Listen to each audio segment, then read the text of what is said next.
Hi guys, വീണ്ടും നമ്മളൊരു യാത്ര പോവുകയാണ് കേട്ടോ. അപ്പോൾ ഈ യാത്രയും നമ്മൾ തുടക്കമിട്ടിരിക്കുന്നത് ഓട്ടോറിക്ഷയിൽ തന്നെയാണ് കേട്ടോ.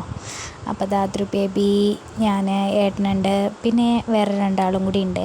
വഴിയെ പറയാം. ഈ യാത്രയും നമ്മൾ ട്രെയിനിലാണ് കേട്ടോ പോണത്. അപ്പോൾ ധ്രുവ് ബേബിയുടെ രണ്ടാമത്തെ ട്രെയിൻ യാത്രയാണ്.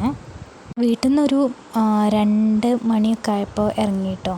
3:20-നാണ് നമുക്ക് ട്രെയിൻ ഉള്ളത്. അപ്പോൾ കുറച്ച് നേരത്തെ ഇറങ്ങി, കുറച്ച് പർച്ചേസിങ്ങും കാര്യങ്ങളൊക്കെ ഉണ്ടായിരുന്നു ചെറുതായിട്ട്. അപ്പോൾ അതൊക്കെ കഴിഞ്ഞത് റെയിൽവേ സ്റ്റേഷനിൽ എത്തിയിട്ടുണ്ട് കേട്ടോ. മുമ്പൊക്കെ എവിടെയെങ്കിലും പോവുകയാണെങ്കിൽ ഒരു ബാഗൊക്കെ ഉണ്ടാവുള്ളൂ കേട്ടോ. എന്നാൽ ഇപ്പോൾ അതല്ല അവസ്ഥ. ധ്രുവ് ബേബി ഉള്ളത് കാരണം ധ്രുവ് ബേബിയുടെ എല്ലാ സാധനങ്ങളും എടുത്തിട്ട് വേണമല്ലോ പോകാൻ. അപ്പോൾ ഈ ട്രെയിനിലാണ് നമ്മൾ പോണത്. കോട്ടയം എക്സ്പ്രസ് ആണ്. അപ്പോൾ അതിനാണ് പോണത്.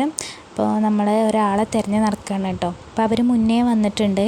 അപ്പോൾ നമുക്ക് വേണ്ടിയിട്ട് വെയിറ്റ് ചെയ്യായിരുന്നു കേട്ടോ.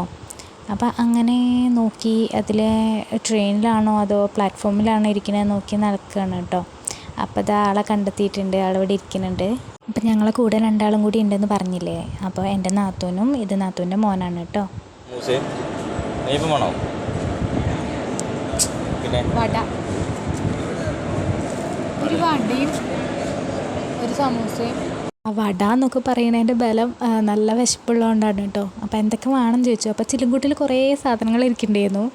നല്ല വിശപ്പുള്ള കാരണം എല്ലാം വാങ്ങി തിന്നാനാണ് തോന്നിയത്. അപ്പോൾ ഇതൊക്കെ വാങ്ങി കഴിക്കട്ടെ കേട്ടോ. ബാക്കി വിശേഷം അടുത്ത വീഡിയോയിൽ കാണാം.